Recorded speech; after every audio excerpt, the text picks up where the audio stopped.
Good day, everybody, and welcome to today's webinar. This session will begin at the top of the hour.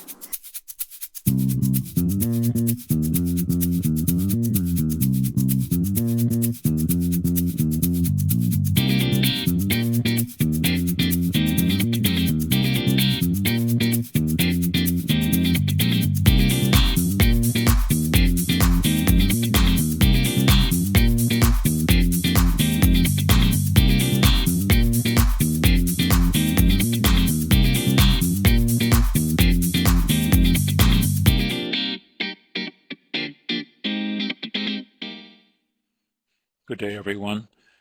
We're now at the beginning of our Mentor Connect webinar titled Preparing Forms for Your NSF ATE Proposal. As you know, we're using the interface Adobe Connect today, and let me just point out a single feature to you. On the upper right of your screen is the chat window, and please use that today to forward your questions or comments that you might have. We'll get to those at a variety of question breaks during today's webinar. So it's an easy system to use. Just go ahead and please use the chat. Now it's my privilege to advance the slides and to introduce our lead presenter, Elaine Kraft. She's the principal investigator of the Mentor Connect project and the director of the South Carolina ATE Center of Excellence. Welcome, Elaine. It's a pleasure to have you here as always. Will you take over the webinar and introduce your co-presenters? Thank you, Mike. We're delighted to be here today, and hello, everyone. As Mike said, I'm Elaine Kraft, and it's my privilege to be the principal investigator for the Mentor Connect project. Thank you for joining us today. Today's webinar is designed to guide you through the preparation of the forms associated with submission of an NSF grant proposal. While these forms are not unique to the NSF ATE program, some of the instructions for how you should complete the forms are specific to ATE. Our goal is to help you prepare competitive grant proposals and avoid common mistakes as you prepare and submit your proposal. The Mentor Connect team will provide guidance for completing the required forms, but please be reminded that we are not speaking on behalf of the National Science Foundation. The opinions we express are our own. We will share information from NSF publications as well as from our own experience. Joining me today are my colleagues Ellen Haas and Charlotte Forrest. Ellen and Charlotte are both co-principal investigators for the Mentor Connect project. Charlotte also serves as project manager for Mentor Connect. The Mentor Connect team collectively has many years of experience completing the forms that we will be discussing with you today. Now, using the chat box feature that Mike told you about, let us know how many people are in the room with you viewing this webinar. We appreciate your help in determining how many people are actually in the audience today.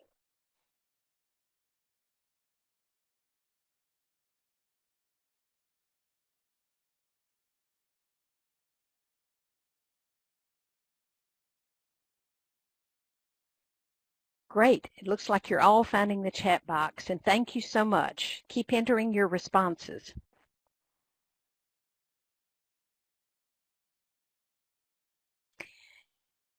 Now let's get to the webinar overview. First, I would like to give you an overview of what we will be discussing today. We will be covering forms and related documents that are part of all NSF ATE proposals. You can see from this diagram that the heart of any proposal is the project description. Some people refer to this as the narrative, and we may use both terms during today's presentation. The project summary can be thought of as the elevator speech for your project. It is a short, one-page overview of your project. Ellen will share some information about these two project components later in the webinar, but they are not our emphasis today. Also, there are two important forms that we will not be discussing today: budget forms and the budget justification. These particularly critical components of proposal preparation were covered in a separate webinar that we provided earlier this year. The budget and budget justification webinar recording and a tutorial derived from the webinar are available on the Mentor Connect website if you happen to miss that broadcast. Charlotte will tell you more about how to access Mentor Connect resources later in this program. So, what are we discussing today? The cover sheet, project data form, biographical sketches, current and pending support forms, facilities and other resources form, references cited, data management plan, list of collaborators, and that's a new one, and the supplemental documents, which are somewhat like appendices to a proposal. Each item serves a specific purpose. We will walk you through each one to help you understand what is required. Our desire is to help you better understand these forms and how to avoid some of the errors frequently seen by program officers and reviewers. The bottom line is that a careful preparation of your forms contributes to a proposal that is more competitive overall. I thought an example might help you understand why forms are not a trivial part of your grant proposal development. The numbers in this example are from a typical project proposal that was submitted to the NSF ATE program several years ago. The full proposal was 86 pages long. Of the 86 pages, the project description or narrative filled 15 pages, which is the maximum allowable length for this component of an ATE proposal. The project summary is restricted to 1 page. Budget forms for a 3-year project will take up 4 pages, which is a budget for each year and a cumulative budget page for the entire proposal. The budget justification filled the maximum 3 pages. Forms and supplementary documents made up the remaining 63 pages or 73% of the proposal used in this example. Wow, now that's a lot of pages of forms. So one piece of advice we have for you today is to get started on these forms right away. They take some time and need to be prepared thoughtfully. Now, Mike, we want to find out a little more about who is in our audience today. Please poll the audience to see how many participants are Mentor Connect participants, which means they're either mentors, faculty, or college personnel who are working with a Mentor Connect team.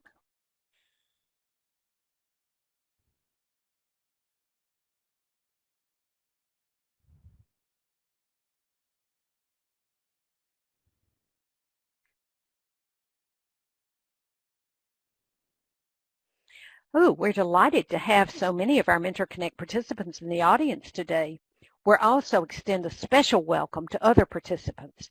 If you are not already working directly with Mentor Connect to learn about grant writing and how to increase the competitiveness of your NSF ATE proposal, we encourage you to investigate this opportunity.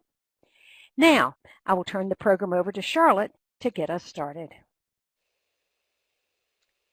Hi, everyone, and thank you, Elaine. The first thing that I want to do is to introduce you to several different resources. 2 of those invaluable resources you will need to refer to over and over as you go through this proposal preparation process. These 2 resources are the Advanced Technological Education or ATE program solicitation and the Proposal and Award Policies and Procedures Guide, often known by the acronym of PAPPG, or you may hear personnel call it the PAP Guide. While the PAP Guide covers everything that you need to know on how to submit a proposal and manage a project at any division at the National Science Foundation, the ATE solicitation includes information that is critical to ensuring that you are meeting all of the requirements that are specific to this program. Read the solicitation. This document is due to be published sometime in the early summer months this year, pending there are no programmatic changes. A special note on the ATE solicitation, we recommend that once available that you print this document, you read it, and always have it handy while you prepare any grant proposal for the program. We also suggest that not only the grants office, but that all faculty are reading this important document. The solicitation documents are updated regularly, typical of ATE is a 3-year solicitation, and so far there is no active solicitation for fall 2017 grant submission. However, once again, that is due to come out in early June. So before you think about completing all of the forms that Elaine indicated will be required, we want to make sure that you're meeting as a team and thinking about the following items.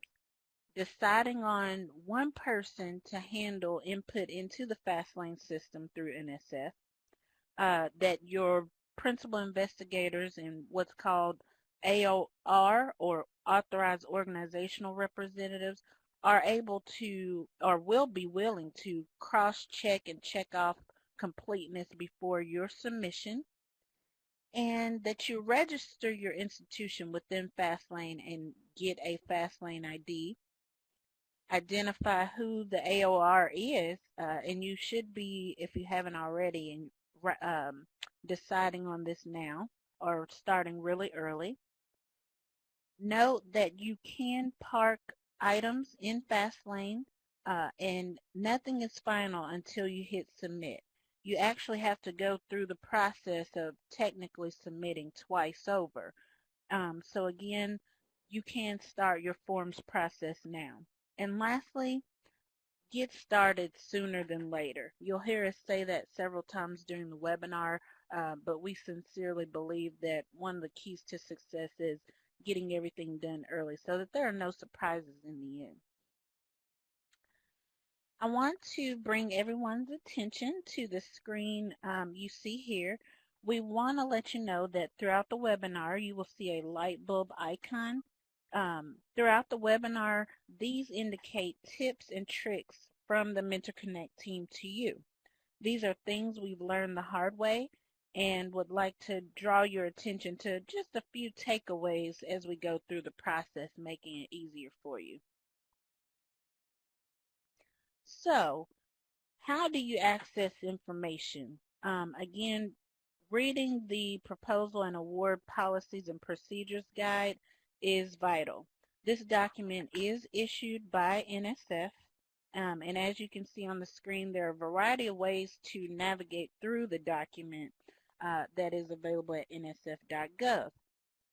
Website access ensures that you have the most up-to-date and recent copy.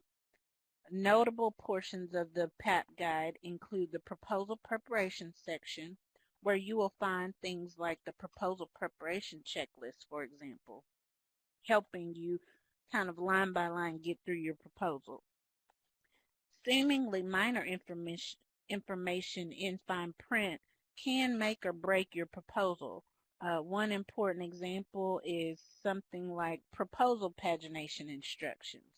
Pagination and formatting guidelines are vital when you're filling in forms for your grant proposal. This relates in alignment with our discussion about several components in forms today. So keep that in mind. Again, one of my favorite ways to access the PAP guide on the NSF website is through the PDF format. And also, if you sign up online to receive publications from NSF, then you will automatically receive links to these important documents. This one, for example, is updated once a year and typically is sent out in November or December with a January action date. And you'll see at the bottom of the this version that that date is indicated. So now, although the PAP guide has all of the regulations and everything that you need to know, the Fastlane information, or the place where, or dashboard where you're inputting information and completing your grant forms, is aligned much differently on screen. Fastlane, again, as a dashboard, it's used to submit proposal information, make changes to your existing proposal, and even change personnel. However, in the future, research.gov will become the repository for all information and the preferred entry point for NSF grant proposals. So stay up to date on that. But at this time, we do recommend Fastlane.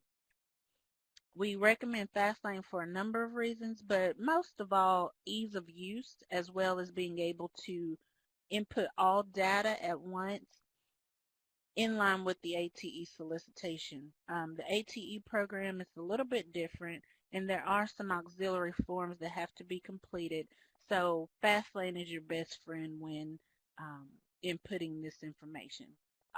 But on the other hand, both NSF.gov Fastlane or grants.gov can be used. Once you enter information or data, it will look different in hard copy or PDF format outside of the system that we will show you screens of today. But for the purposes of form completion, we think it'll be helpful for you to see exactly how it looks on the screen and exactly where you will enter information. In a couple of examples, you'll see the print-ready version. So to begin any given form, you will be clicking on the Go button to complete those forms as indicated here, and we will go through each of these forms today individually. There are 2 supplementary document entries that apply to first-time proposers, and we've indicated here with arrows what those are. We will also be discussing a new requirement with the single copy document that is required. There are a few items that you do not have to worry about when completing forms. These include a mentoring plan, deviation authorization, and suggested reviewers, just to name a few. Also notice that you can view the latest or updated saved information signified by date. You'll see here on the screen next to cover sheet it says Save 3/30/2016. This is particularly nice, and Mentor Connect encourages proposers to add and save as much information as early as possible. So, you know, if you're working as a team or what have you, you can see your progress as you move along. NSF has also implemented a new automated compliance check function so that your proposal will not be accepted if required forms are not completely submitted, which is, it's good on one hand, but on the other hand, if you're not in compliance and haven't completed forms, your proposal can get kicked back to you or not submitted at all. There is a resource through nsf.gov and the Mentor Connect resource library that is a 5-page compliance checklist document. And this particular document is going to give you all of the information on what is required in order for your proposal to be submitted. So now, the first form is your cover sheet. You will, again, be entering information directly into Fastlane, and on the back end, you will get information summarized into one print-ready doc. So the cover sheet provides NSF with a concise summary of all administrative data about your proposal. It's going to certify that all of the statements that you've made in your proposal are true and that they will follow federal guidelines. And lastly, it provides electronic signature of PI and your institution, giving permission to submit. So when the AOR, we use a lot of acronyms, but that stands for Authorized Organizational Representative or other personnel at your college who is responsible for submitting the grant proposal, clicks that they agree to the required certifications that is deemed to be an electronic signature for the purpose of the proposal. I just want to make a couple notes. One, there's no actual or electronic signature that is signed or inserted into the document.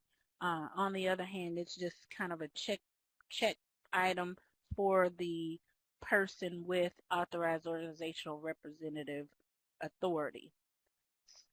Second, the AOR gives the PI or principal investigator and everyone else who is working through the grant proposal, including business office personnel, permission to work on several different levels in the grant proposal process.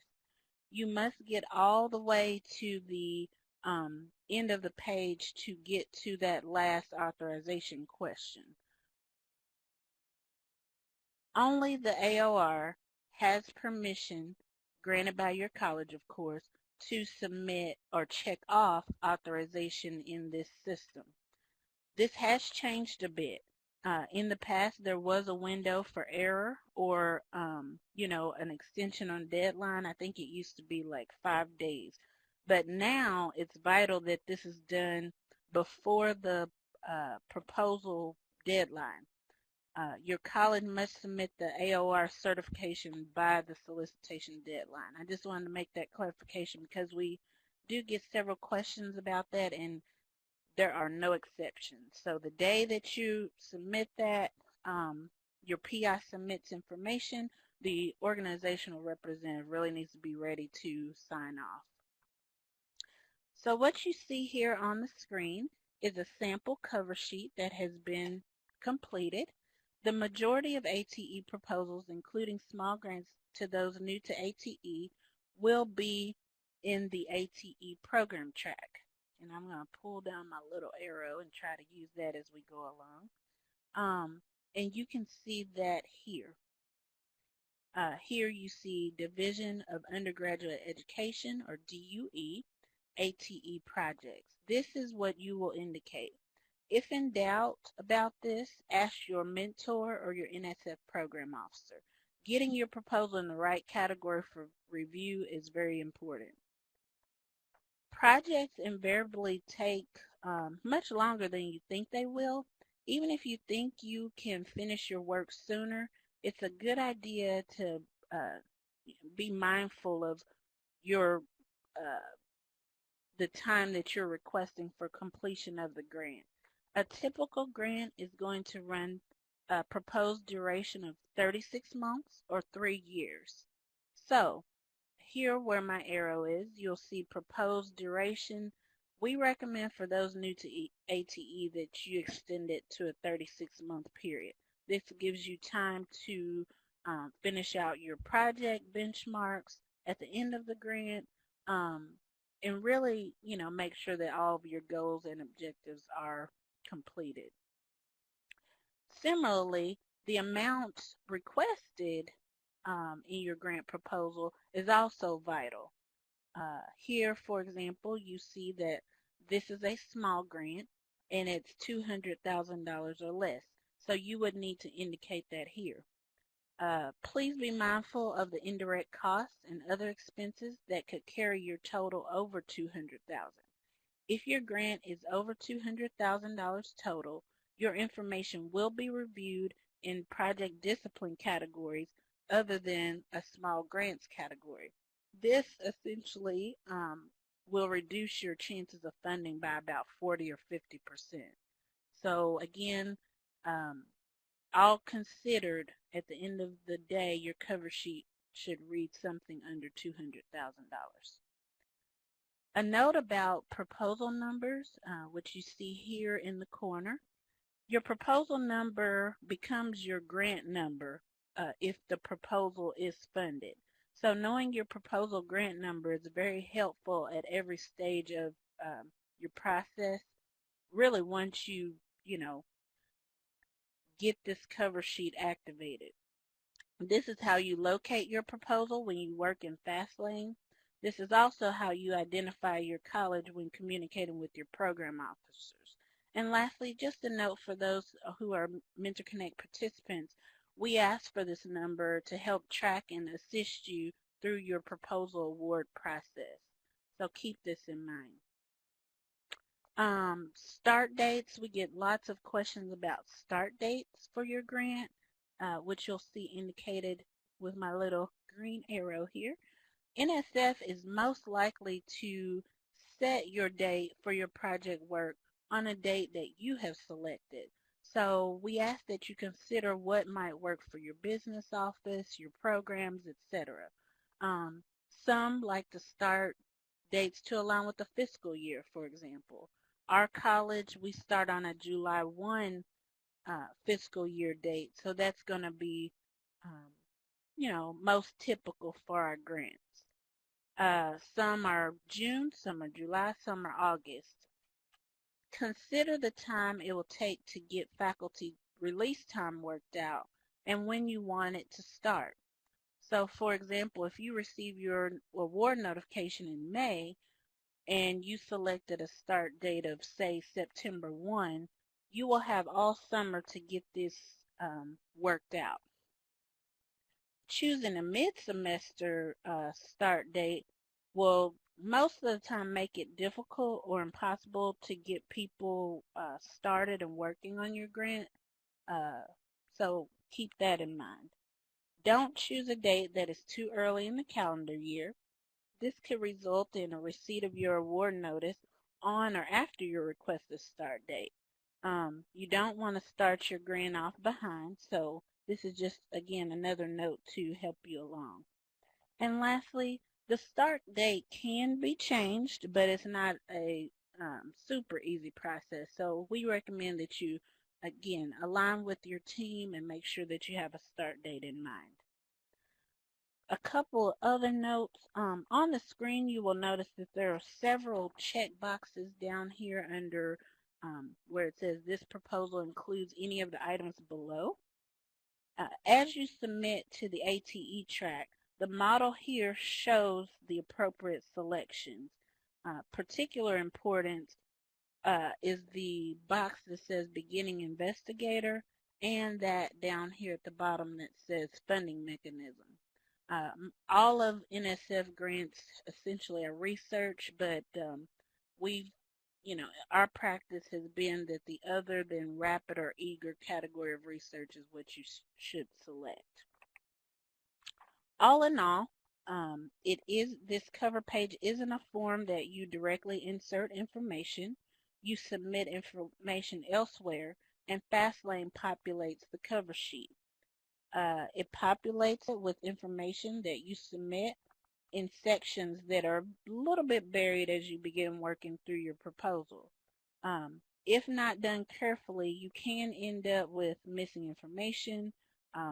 You can end up with PI or co-PI names on the cover sheet with no email addresses, phone numbers, or other information that is printed on the cover sheet. And you'll notice that information is indicated down here at the bottom. To a reviewer, incomplete information on this cover sheet can look a bit sloppy, so our recommendation is to do this slowly, check your work, look at this print-ready document, and you can do all of that prior to submission, of course.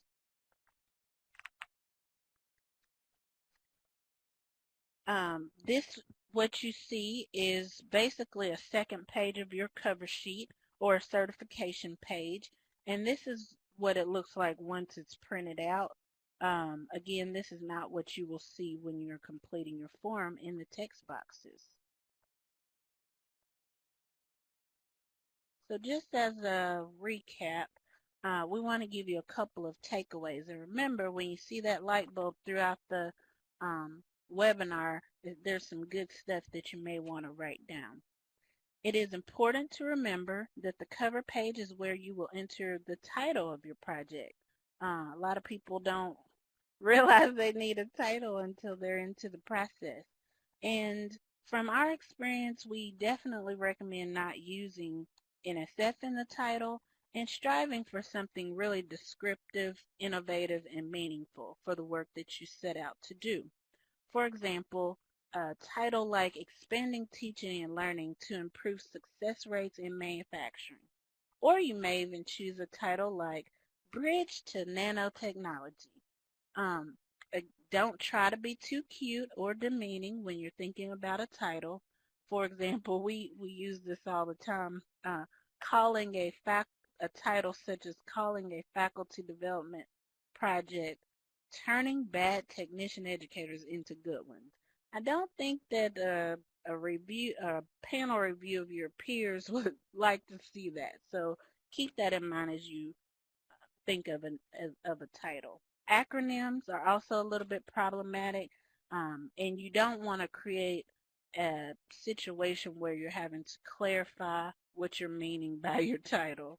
Reviewers you may not get that chance to answer those questions.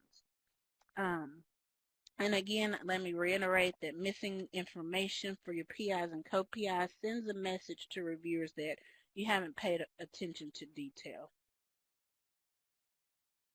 The next form that I would like to go over quickly is the project data form. This form provides the reader or reviewer a quick glimpse of the discipline, the type of college submitting the proposal, potential numbers, and kinds of populations who will be impacted by your work. And it's also an indication of the kind of proposal that you're writing in broader terms. Pay attention to the section that number 4 here, other institutions. This is an area where you are free to describe organizations, businesses, partner colleges, or even high school partners that you have that are helping you accomplish the mission of your grant. If your plan includes working with others outside of your college to achieve objectives, this outreach and collaboration can be viewed positively by reviewers, and this is where you would input that information. Be thoughtful about the number of impacted people that you put in the various categories listed here. Reviewers do like to see that, and you definitely do not want to underreport your anticipated impact of your program. You'll want to ask yourself, if a reviewer were to divide the amount of money that I'm requesting by the number of people that you anticipate impacting, will this project look like a good investment? Give some thought to the numbers you report in this section and keep a record of your calculations, as reviewers and program officers may ask for details prior to funding you.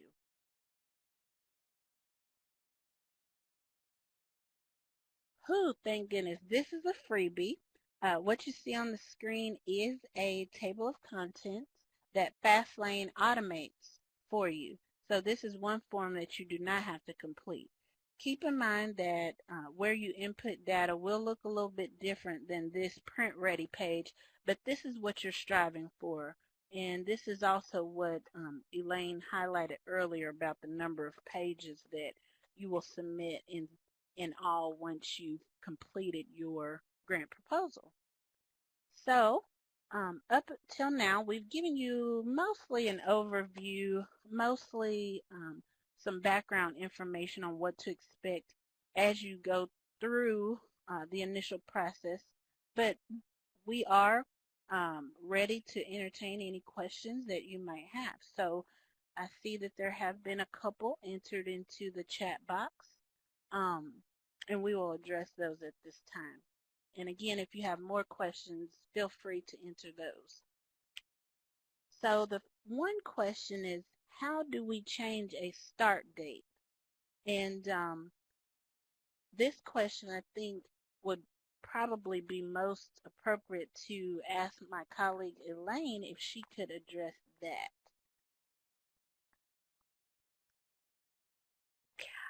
Can you hear me, Charlotte? Yes, ma'am. Okay, good. I was just unmuting. You would need to contact your program officer for specifics on how to change a project start date. You need to think about that very carefully, as Charlotte indicated, and work with your program officer on that question. It may be that the program officer in discussion with you decides that it really doesn't need to be changed. One thing about NSF ATE projects is that they do provide the opportunity for a no-cost extension at the end of your project grant period, and that gives you up to an additional year to complete the objectives of your project. So if you should end up sort of on short time, for instance, a colleague of mine put an April 1st start date on her proposal, and on April the 1st was notified she got her grant award. Well, she went into panic mode a little bit because she thought she'd have some ramp-up time. And but once she understood that even if she took some time to get started after April the 1st, that she was going to be able to extend that project a little longer at the end so that she would have enough time to get her work done. So there's not a way that you can go into Fastlane and do that, so you would just have to work with your program officer to determine whether it needs to be done, and if so, how to go about doing it. Thank you, Elaine. That's a really solid answer for that particular question. We have another question, and this is a good question. Can I complete these forms offline, or do I have to be in the Fastlane system? And I think, and please, Ellen, Elaine, chime in, of course. I think that the short answer to this question is no. The system is set up to kind of take you through a process where you're saving information as you go, and then once you finish certain portions, information is populated. Elaine or Ellen, do you have any additional feedback on that question?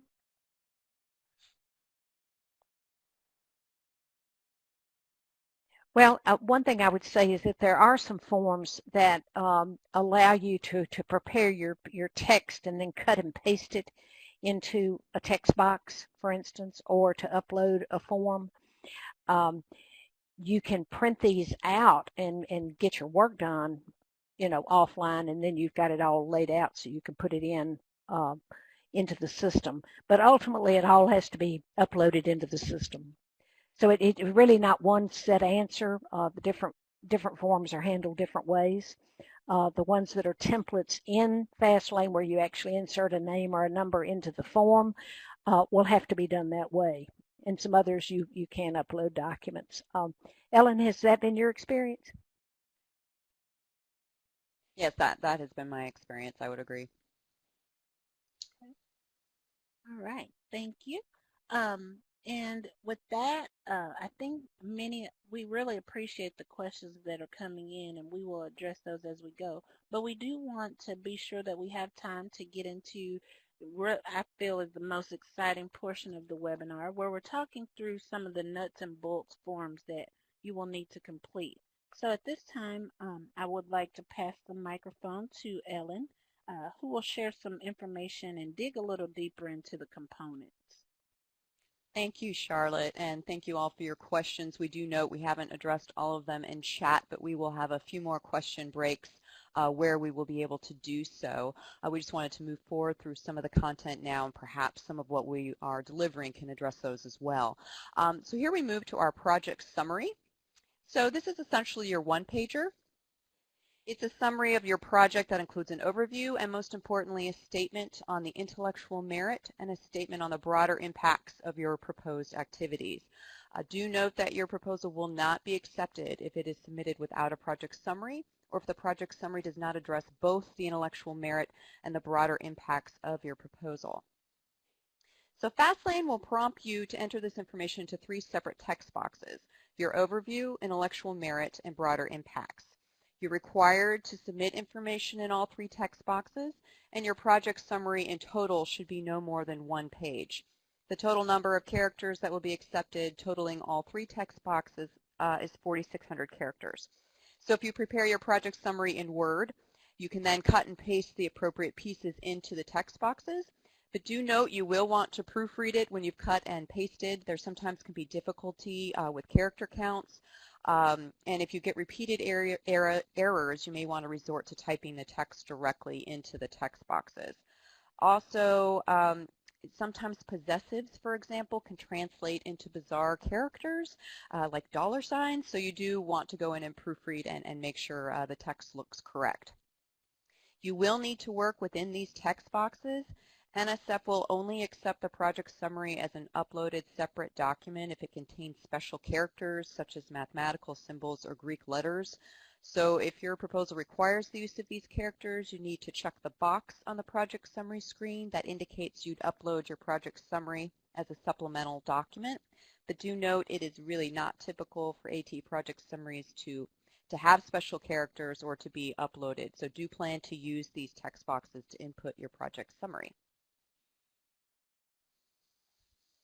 So the project summary, again, broken down into 3 parts: an overview, a description of the activity that would result in the proposal if it were funded, and a statement of the objectives or methods to be used. It should clearly indicate in the first few sentences the disciplinary focus of the project, the kinds of activities proposed, whether it be curriculum adaptation or professional development, and the primary audience for those activities. You need to get right to the point of your grant and explain your proposal's objectives and what you will do to achieve those objectives.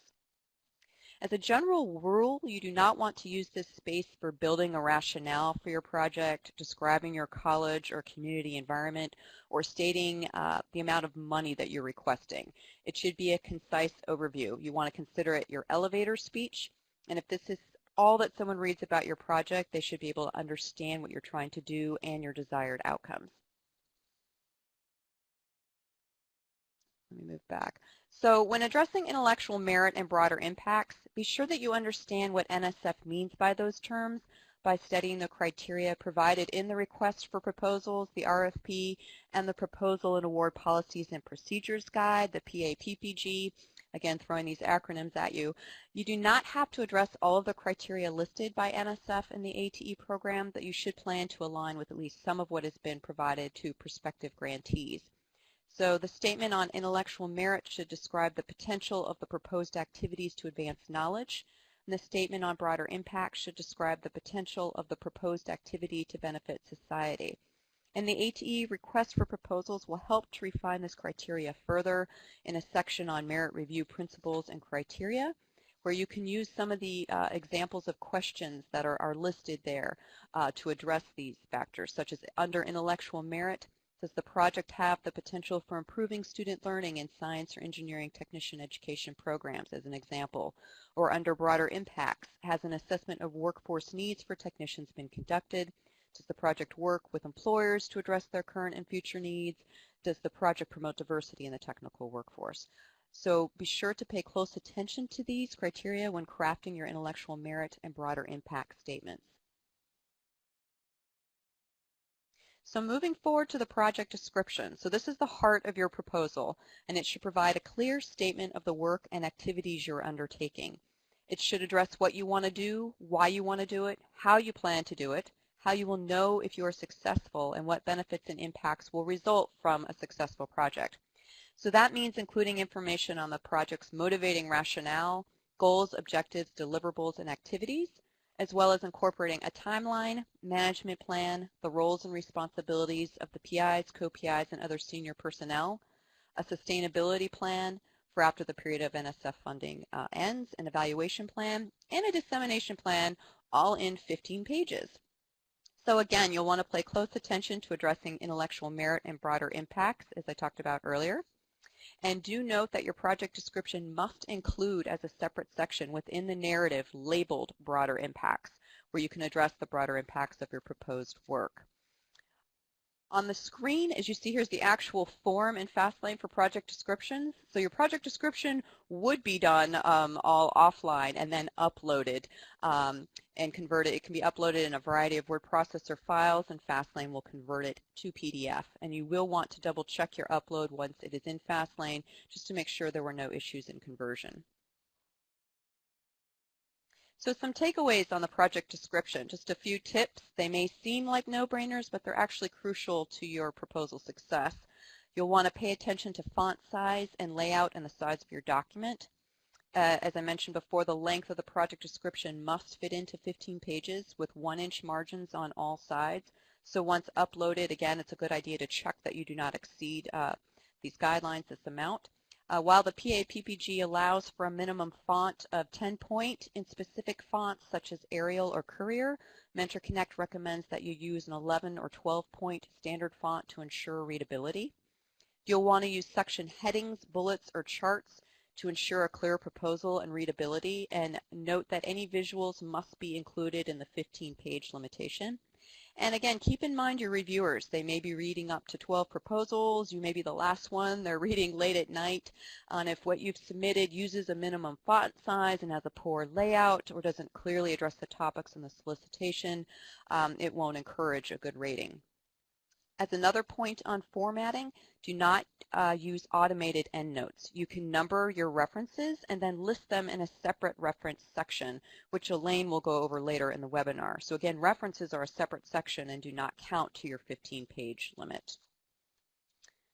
So the project description should be self-contained and not include URLs that would ask reviewers to leave the description to view an external site. Reviewers are under no obligation to view an external site. The information on that site could circumvent your page limitations, or the sites could be altered or gone between submission and review. You'll want to make sure to follow grant guidelines for what the project description should address. The project description must begin with results from prior NSF support if it's applicable. As the majority of you are new to NSF funding, this would not be applicable, but if any PI or co-PI identified on the project has received NSF funding, including current funding, in the past 5 years, information on that award is required, whether or not the support is directly related to your proposal, and you'll need to include a summary of the specific outcomes that came out of that funding. So though not required, this would be a good place to list your participation in Mentor Connect to help gain some visibility for your efforts in working in this program. So your project description would start with results of prior support, under which you can indicate you have no prior support, but you're a participant in the Mentor Connect program, or you would, again, list any prior support if that was applicable. Biographical sketches. So biosketches are required for each individual on a proposal identified as senior personnel, including PIs or co-PIs. And the biosketches should be uploaded as single PDFs or entered as text for each individual senior personnel. Actually, it's just PDFs. So you'll want to read the guidelines, as NSF has a very specific format for the biosketches. So again, you'll want to consult the PA-PPG. It's a good idea to create a template for these biosketches if asking senior personnel to complete them so they can put their information into the required format. And Mentor Connect has examples of biosketches in its resources for you to reference as well. You'll want to complete these as soon as possible. This is something that can be completed and uploaded into Fastlane while you continue to work on other parts of your proposal. So this is one you can easily get out of the way. So biosketches must include the following components that address education and experience to run the grant project. You would not include any personal contact information, but you would list professional preparation, so the undergraduate, graduate, postdoctoral institutions, if applicable, including the location of the institution, major's degree, and year. Any appointments listed in reverse chronological order of all the individual's academic and professional appointments beginning with current employment. Products or publications, a list of up to 5 products that most closely relate to the proposed project that are citable, such as publications, data sets, software patents. The list must include full citation information. If your product section only includes publications, you can change the heading from products to publications. And if you do not have products or publications, that is okay, as this biosketch format has been created to serve the needs of the research community applying for NSF funding. So it's okay if you don't have anything to list in this section. Synergistic activities, so a list of up to 5 activities that demonstrate the broader impact of the individual's professional and or scholarly activities as it relates to the program activities being suggested by the proposal. So this is the place to demonstrate the skills and assets that the individual holds. Some examples of things you might include in this category are innovations in teaching and training, such as development of curricular models, broadening the participation of groups underrepresented in STEM, or service to the scientific and engineering community outside of the individual's immediate organization. If you worked as a subrecipient of an ATE Centers grant, you're working with other ATE projects as primary partners, or if you have an individual membership or participation in a professional society, such as the Council on Undergraduate Research, for example. Now I would like to turn it over to Elaine to talk about current and pending support. Thanks, Ellen. NSF wants personnel working on grants to have dedicated time to do this work. So current and pending support forms are required. The current and pending support forms show NSF how much of your time is committed or will be committed to funded projects. This reporting includes projects supported by all funding sources and not just NSF. The expectation is that a person working on a grant either be paid directly by the grant for the portion of his or her time that is dedicated to grant work, or that the person be released from a portion of his or her workload to do grant work. When release time is used, grant funds may be used to pay replacement faculty or other personnel. A combination of these payment methods is possible. For example, a faculty member may receive release time during the academic year, but be paid directly to work on the grant in the summer when he or she may not normally be under contract to the college. Anyone serving in a PI, co-PI, or senior personnel role must have current and pending support forms included in the proposal. This includes anyone working on the grant in one of these roles who is paid by your college, even if the person is not an employee of the college. How the person is paid, as an employee or as a consultant, is not important. The person's leadership role in the grant triggers the requirement for current and pending support forms. It is important to know what NSF means by current and pending. Current refers to grants already awarded, not the one you're currently preparing. A pending proposal is one that either hasn't yet been submitted or a proposal that's been submitted but for which the funding decision is not yet known. The proposal you have in progress now for October submission is a pending grant for preparing current and pending support forms. Now let's talk about how many of these support forms you will need to prepare. For each person, there must be a current and pending support form for each proposed or ongoing project for which the person has a time commitment, including the proposal you're preparing. This means that every person included in your proposal in a PI, co-PI, or senior personnel role will have at least one current and pending support form, even if this is your first NSF ATE proposal. The Proposal and Award Policies and Procedures Guide, referred to as the APPG that you've heard several times today, tells us that the current and pending support forms must include all current project support from whatever source. The PAPPG cites as examples federal, state, local, or foreign government agencies, public or private foundations, industrial or other commercial organizations. Please note that the PAPPG also states that the proposed project and all other projects or activities requiring a portion of time of the PI or senior personnel must be included, even if the person will receive no salary support from the project. If this is your first grant, you may have only one current and pending support form for each person serving in a principal investigator or other senior personnel role. However, check to be sure that these individuals are not working on other funded projects, such as Department of Labor grants, state-funded grants, or foundation-funded grants that will need to be reported. Now, let's talk about the information that you will need to supply on the current and pending support forms.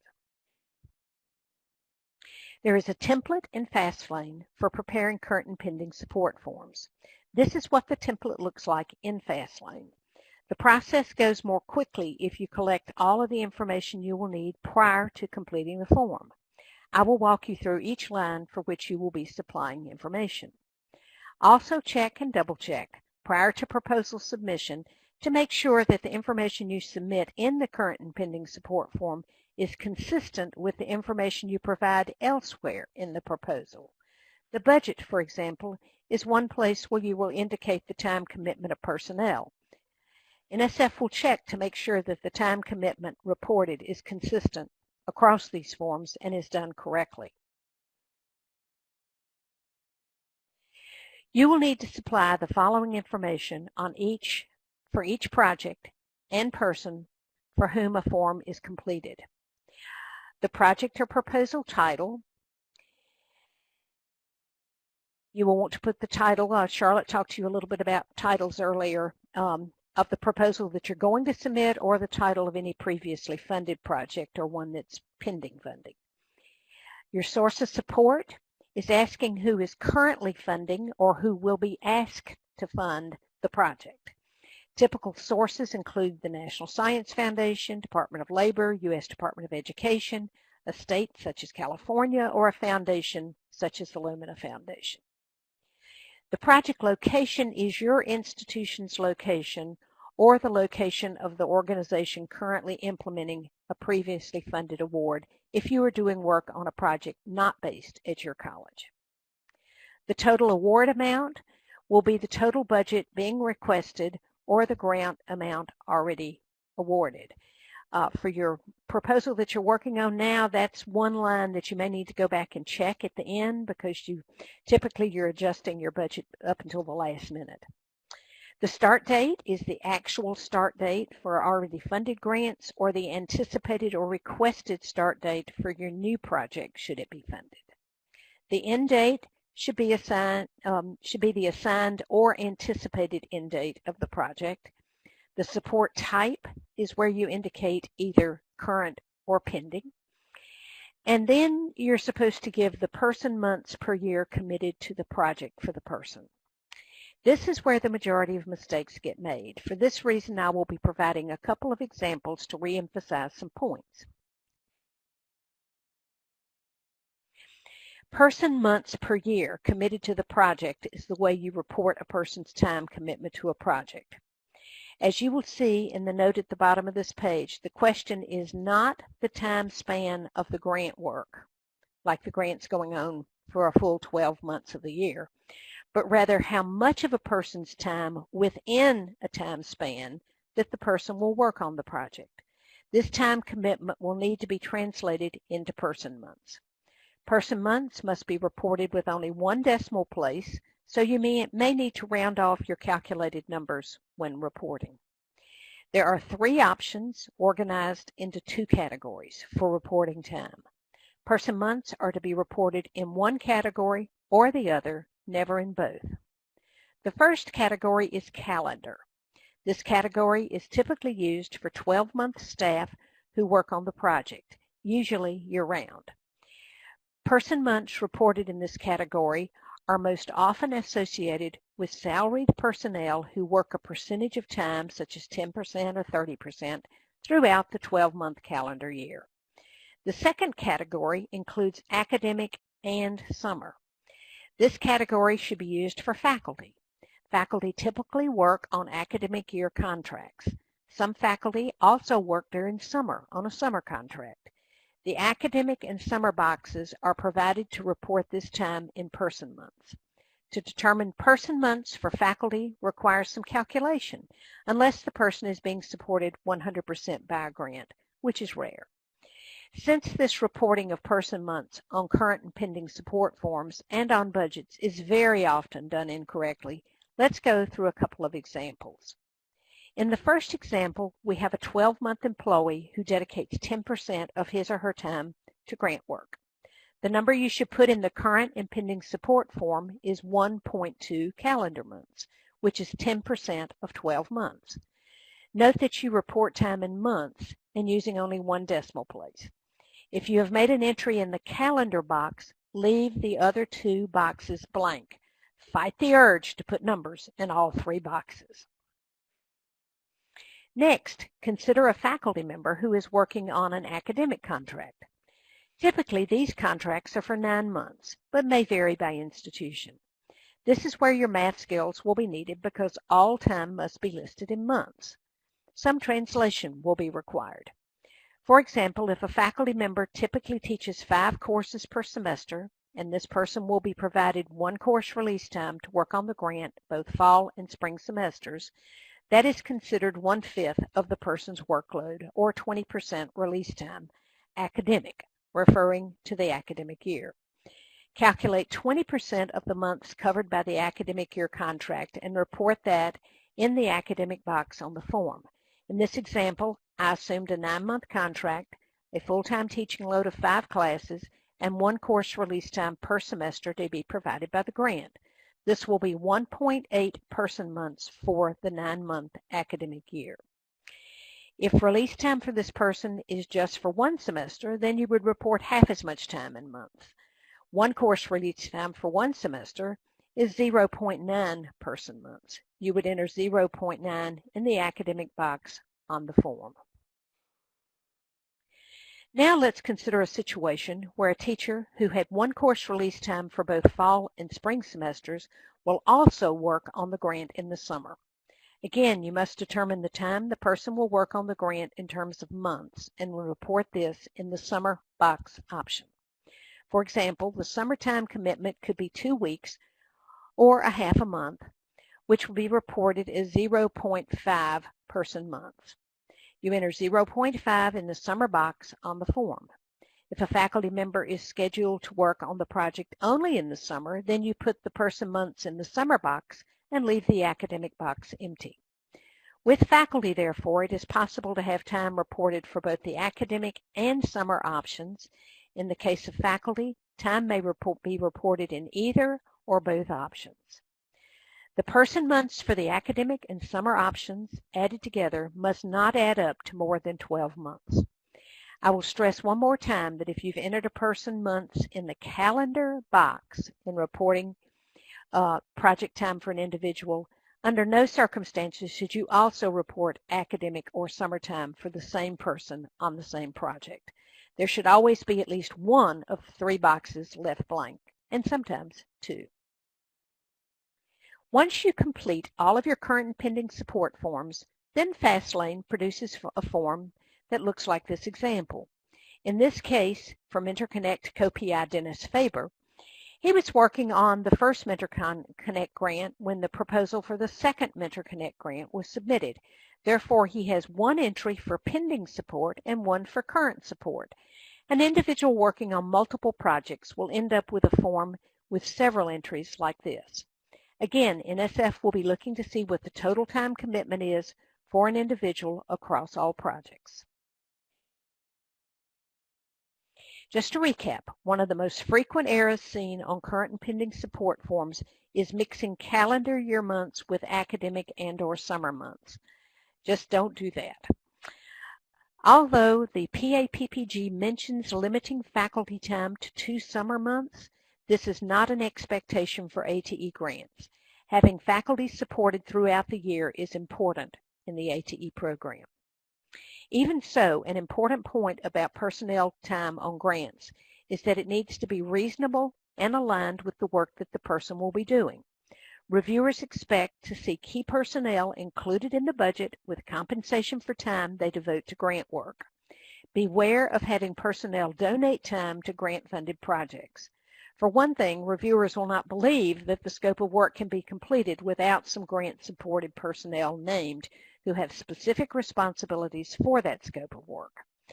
Reviewers will be looking for faculty time and budget to support that time. Also, donated time may be considered voluntary committed cost sharing, which is prohibited. One note about faculty overloads that are so common in the community college environment.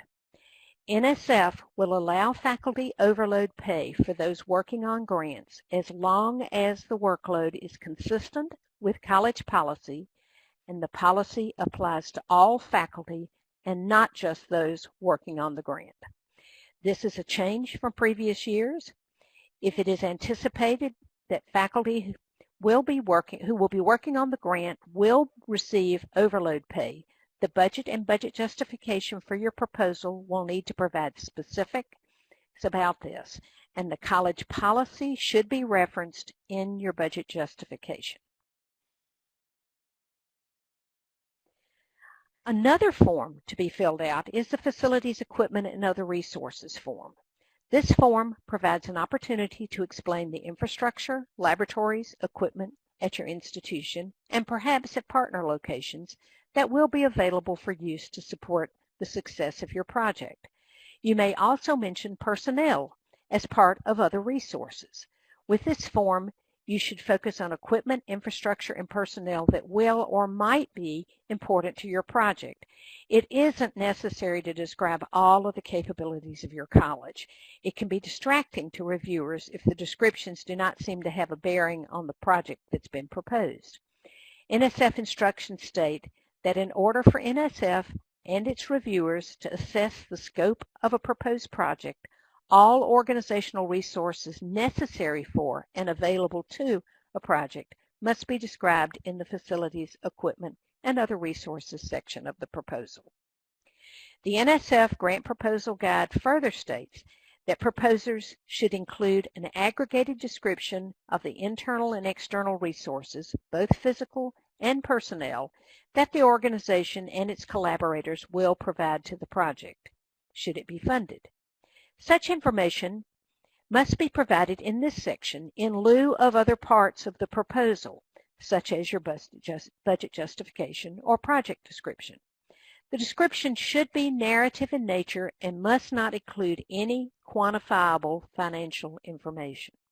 And that is a direct quote. Note that the instructions specifically tell you not to assign monetary value to the items listed and described in this form. If you have personnel who will devote time to the project but will not be included in the budget, this is a good place to include this information. Now to the form itself. The form offers the following categories for submitting information: laboratory, clinical, animal, computer, office, other, and major equipment. For ATE grants, the clinical and animal categories are typically not applicable, and you may indicate this on the form, as it has been done on the example on the screen. Laboratory support is quite often important for successful implementation of an ATE grant. If this is the case for your project, you will want to describe your current capability even if the proposal includes some improvements or equipment additions. Computer capability can also be essential for your grant, especially if the project focuses on information technology, cybersecurity, and any number of other advanced technologies that are computer dependent and will make use of the computing capability and computer labs at the institution. Office support is also important to describe, since budget guidelines specifically state that grant budgets may not include office furnishing or everyday office equipment such as copiers, computers, and items that support normal office operations. The personnel implementing the grant, however, will definitely need office support to do so. If your institution is providing dedicated office space, access to administrative support, or similar, this is a good place to make a statement about this support. Other is the section where you can describe resources other than facilities and equipment, such as personnel support. For example, this is the place where you could describe internal talent that you have assembled to serve as an internal advisory committee. Or perhaps you have a college recruiter lined up who will support the outreach activities of the grant, but who will not receive compensation from the grant for doing so. A third example of personnel you may want to describe in this section could be an institutional research person who will help with internal evaluation and data collection. In other words, if someone will be working to support the project without compensation, this is the place to describe that donated time, but don't assign monetary value to that donated time. And the major equipment can be an important category for some ATE grants. Advanced technology programs are very often equipment intensive. Your institution may have major equipment that will be used in implementing the grant, or you may have a partner university or industry working with the project and providing major equipment for your students. Perhaps you have a university or industry partner with, for example, an electron microscope or clean room that will be used for teaching your students. If major equipment is involved in the success of your project, this is the place where you can describe the availability of these resources. I think you can see that the Facilities, Equipment, and Other Resources form gives you an opportunity to share information that you can't fully describe elsewhere in your proposal. The final set of ancillary materials for your proposal, known as supplementary documents. This is where you can include additional information to support your proposal, but carefully follow the guidelines for appropriate documents to include. Program solicitations can be very specific in this regard. Now let's talk a little about the references cited. NSF expects you to do some research in the process of developing a grant proposal. Like most funding sources, they encourage the use of research-based strategies and adaptation and implementation from previously funded NSF ATE or other funded projects. Your references indicate that you have investigated what others have done that worked. You will want to cite references that explain outcomes that led you to select a particular strategy, curriculum, teaching methodology, or other promising or proven approach to address your challenges in technician education. Reference citations are also used to cite the sources of data that you will provide in describing your project rationale or results of prior support. As you include information from your research, here is one tip to keep in mind, and Ellen mentioned this earlier. You will want to manually number your references throughout the project description and then prepare a separate document with citations that correspond to those numbers. This separate document will then be uploaded into Fastlane. References are a separate section of the proposal and do not count towards your 15-page project description. I suggest that you manually number your references as you work, because if you use the automated endnotes, your citations will automatically be included in your 15-page project description, and this is not where they belong and take up part of the 15 pages you need for something else. I've seen proposals that had the references included in the 15 pages and again in the references section, and it just comes across as sloppy work and not paying attention. So be sure you handled your references cited correctly. Now let's talk a minute about the data management plan. Including a data management plan is a requirement for ATE proposals. You must prepare a supplementary document of no more than 2 pages that is labeled Data Management Plan. This supplement should describe how the proposal will conform to NSF policy on the dissemination and sharing of research results. In essence, NSF expects you to share the outcomes of your work, and timely publication of results is encouraged. However, there are considerations of privacy, confidentiality, intellectual property, or other rights. The data management plan provides an opportunity for you to describe the care that will be taken in this regard. Your data management plan should specify the types of data and other materials and products that will be generated or collected by the project, how that data will be stored, protected, and appropriately shared, how what is generated by the project will be preserved during and beyond the project, and how others will be able to access these project products. The data management plan will be reviewed as an integral part of the proposal. This sample data management plan was prepared for a small grant for institutions new to ATE. I encourage you to visit the link on the screen for additional guidance on how to develop your data management plan. As daunting as the instructions for producing a data management plan sound, the plan need not be more than a page, especially for smaller projects. Now, I'm going to turn it back over to Ellen to talk about other supplementary documents for your proposal. Thank you, Elaine.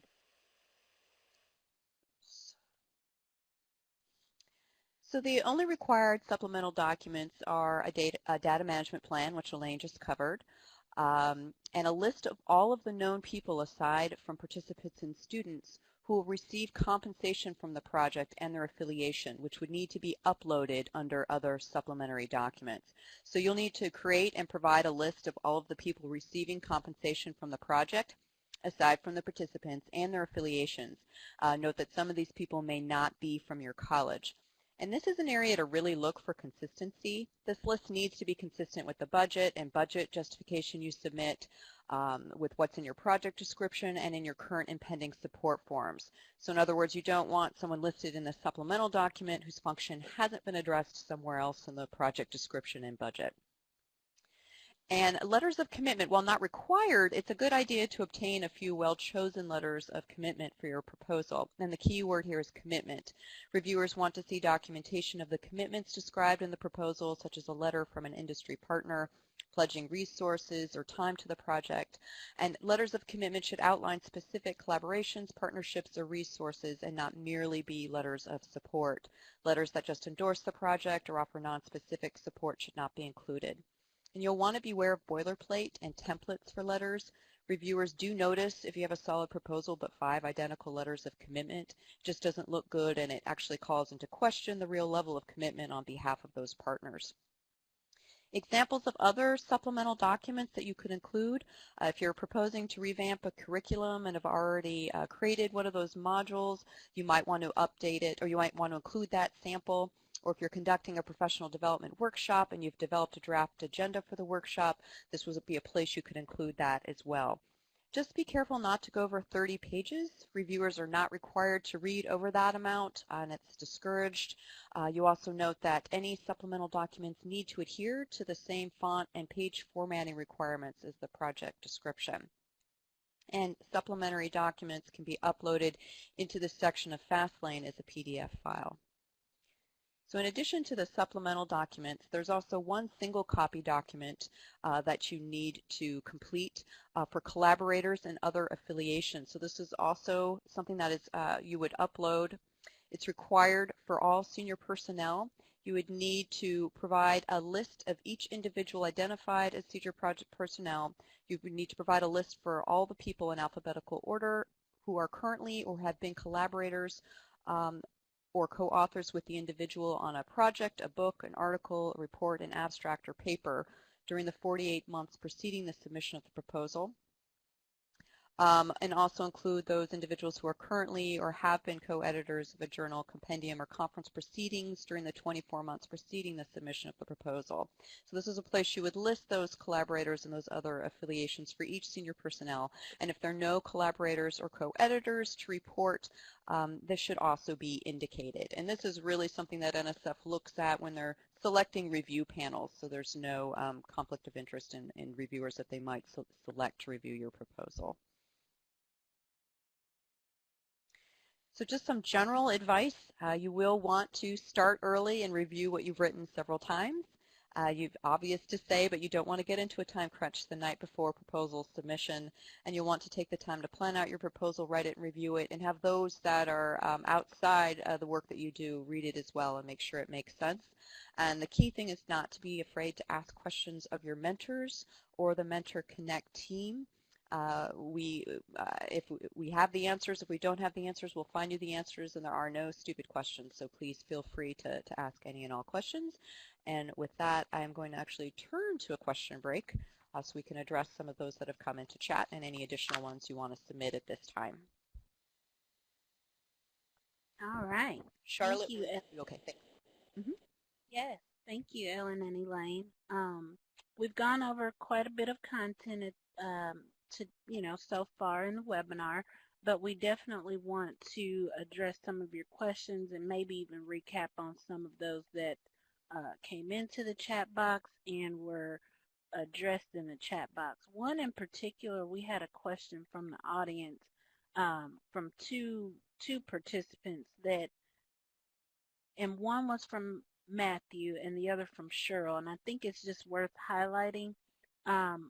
Is there a practical threshold of significance for these, referring to the current and pending support forms?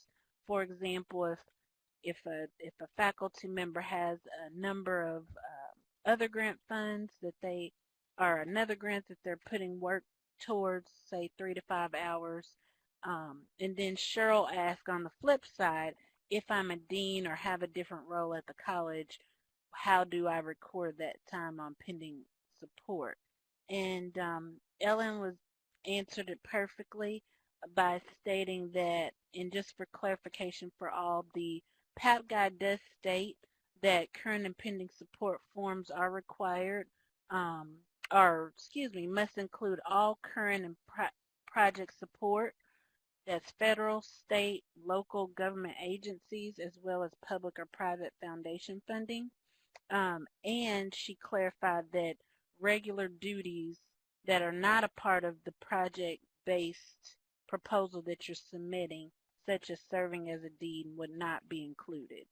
And then other clarification on that is that if you are a PI, co-PI, or senior personnel, that those current and pending support forms must be completed for the project that you are initiating.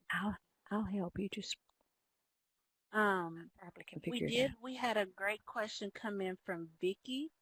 She asked, is the facilities, equipment, and other resources form a required form that you enter as you go, or is it a downloadable PDF? I'll answer that, and basically that is a form that you are inputting information. However, I believe that Fastlane will allow you to upload an additional PDF, for example, should you have more than what the form is allowing for input. But most of the time you're going to input that information directly into the form.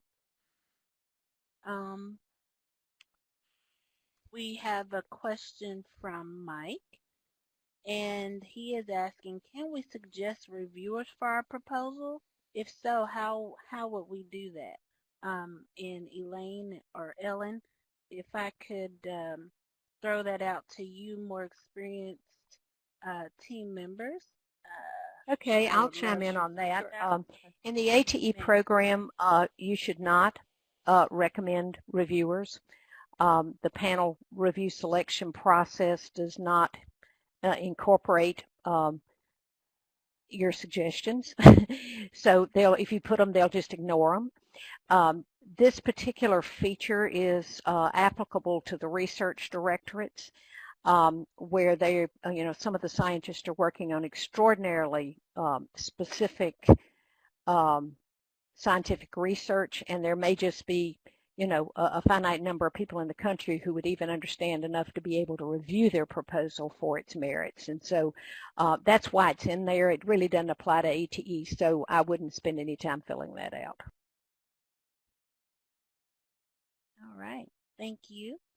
And we have a question in the chat box related to products, the product section of, say, Biosketches.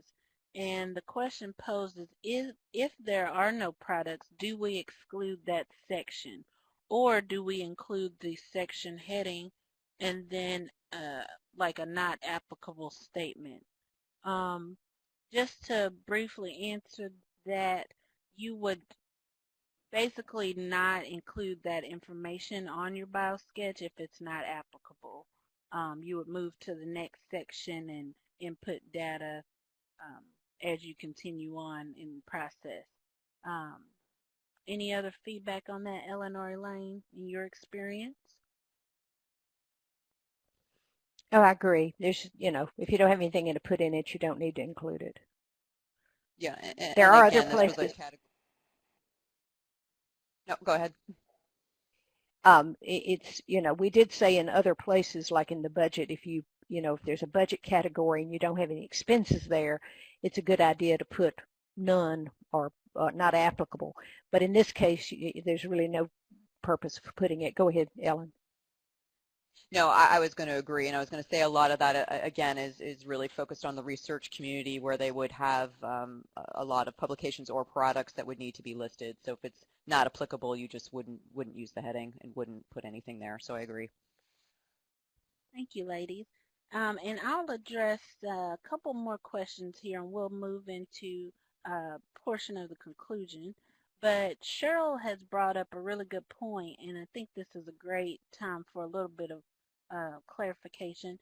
She's talking in terms of current and pending support.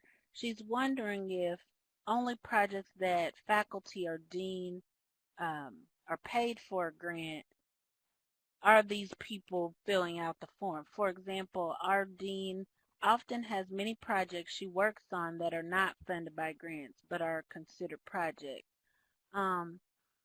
This is a really good example of where current and pending support, and I'm not going to go into it because that's a different piece, but Current and pending support is essentially identifying how much time a person in a leadership role will spend on a grant, and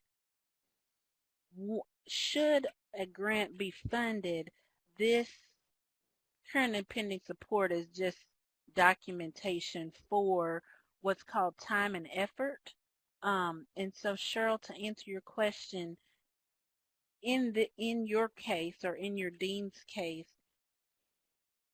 you would put in, again, you would not include information about her time as a dean on current and pending support, but should your grant be funded, there will be a different process for that, and it's included in what's called time and effort.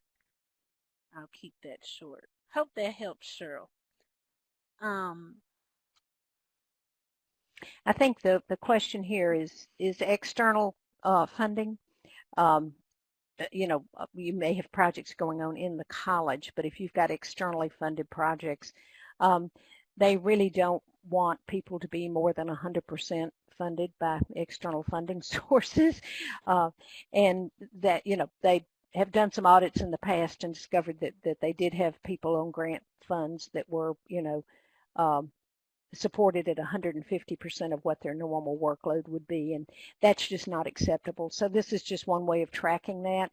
So if it's part of your normal workload, on a time and effort report, you divide it into categories where you would list the time that's being funded by external sources, and then you can essentially lump all your normal college work into another category called college work, or whatever your job title is. So there's several ways of handling it, but they're really looking at the external funding for special projects coming into your college and that an individual is assigned to. Awesome. And we'll address the last two questions and we will move forward. Can the project evaluator be someone from inside the university, or is it someone from the outside? And quick answer to that is it can be either or. Based on your project goals, objectives, etc. If you have someone at your institution who is willing to provide evaluation help, sometimes folks use their institutional research or folks. You're welcome to do that, and but most people do go outside of the college, and there's an evaluation webinar that I can provide you a link, Teresa, to get some more comprehensive information on that. And then the strongest position to take on that, I would recommend, is a combination, using your internal research people to help you with internal evaluation, we call it, and then getting somebody external to the organization to provide support to. In very large organizations, there may be the capacity in some division very separate from where the grant work is going on. The requirement is that the person must be external to the project. And so you're going to have to build a case for somebody internal to your organization being external to that project if you go totally internally. Most people choose an external evaluator, but often share that responsibility between internal and external. There's some real advantages to having those external eyes on what you're doing. Absolutely. And thank you, Elaine. And everybody, we really appreciate these questions. We love doing the live webinars because it does give us a chance to dialogue with you and answer some of those. And if you have more questions, please feel free to let us know. And with that, I just want to highlight that the Mentor Connect project does offer several resources in a resource library, and it specifically provides solutions to grant proposal writing needs for the ATE program. If you visit our website and click on Visit Our Library to search for different things, you can search for different things like samples, templates, and even a repository of frequently asked questions. Of course, these are not the only resources, but based on some of your questions today, we think that that repository would help you along in your grant proposal writing process. We also like to for you to connect with us. You know, if you have questions that may not have been addressed or you did not want to share today, there are a number of ways to get in touch with us. Send us an email, visit us on Facebook, and follow us on Twitter. Even check these webinars. They are archived and available on our YouTube channel. And most importantly, call or email us. We do provide just-in-time help to answer your questions. If you have colleagues who missed this production, again, slides and the full presentation will be available on all of these social media and websites. And on behalf of our project team, we'd like to thank you for your participation and your attention for this webinar, and we hope that you'll connect with us, and we'll look forward to serving you.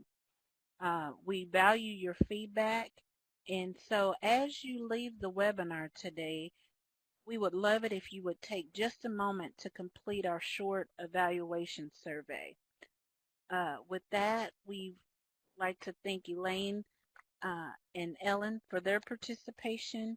We'd like to thank Maytech Networks for all that they do to help us facilitate, and we hope to talk to you in the near future. So thank you all. Have a great day.